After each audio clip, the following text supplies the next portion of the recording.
The Colorado Republican Party is a mess. It's a disaster. And they are now asking the court to pause one of their lawsuits against the Democratic Secretary of State until they can figure out what the hell is going on and who their leader is. So on Thursday, the Republican Party filed a motion to modify the scheduling in their lawsuit against Jenna Griswold. According to Politico reporter Kyle Cheney, the Colorado GOP is asking a federal court to postpone an ongoing election-related lawsuit because of an internal power struggle over who is actually going to run the party. So there is some drama here.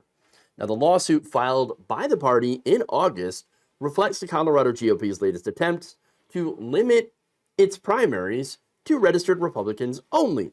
So now this would invalidate a 2016 ballot measure called Proposition 108, which they argue harms the party and infringes on their free speech.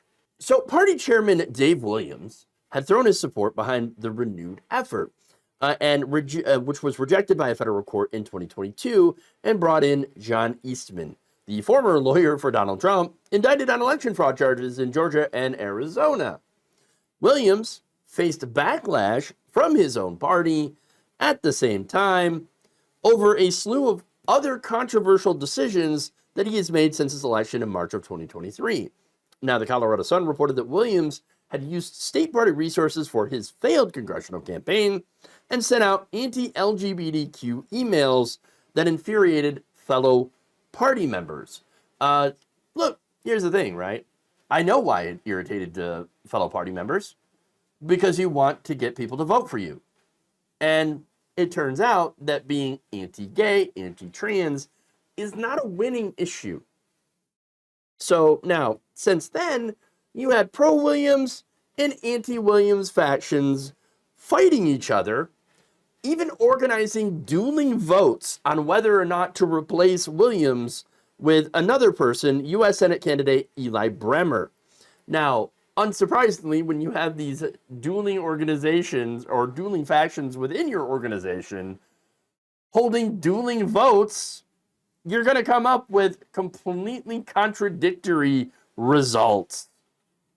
Shocker. And so that's a disaster. Now, Bremer claims that, hey, I'm the leader of the party now. All right. Yeah, I got voted in. And Williams is like, no, I got voted in. I'm the leader of the party.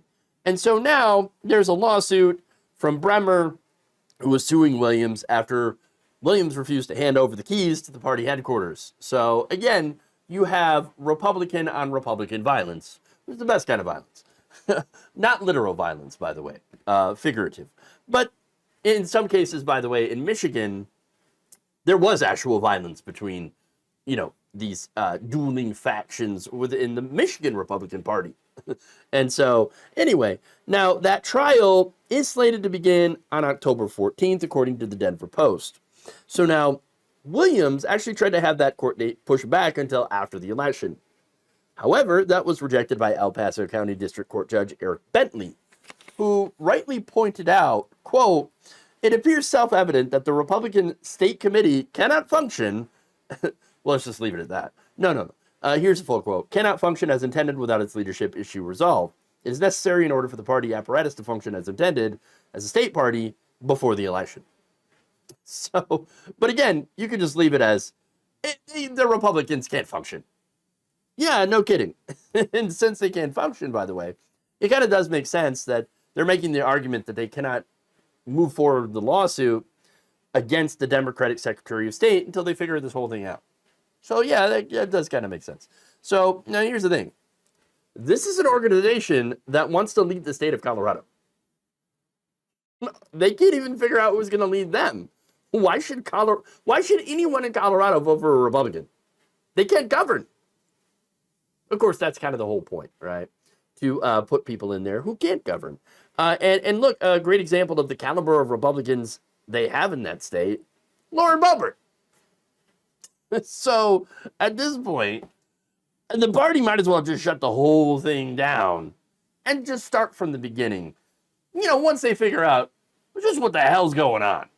Thank you for watching. If you enjoyed this video, please like, share, subscribe, hit the bell icon in order to get notified whenever a new video is released.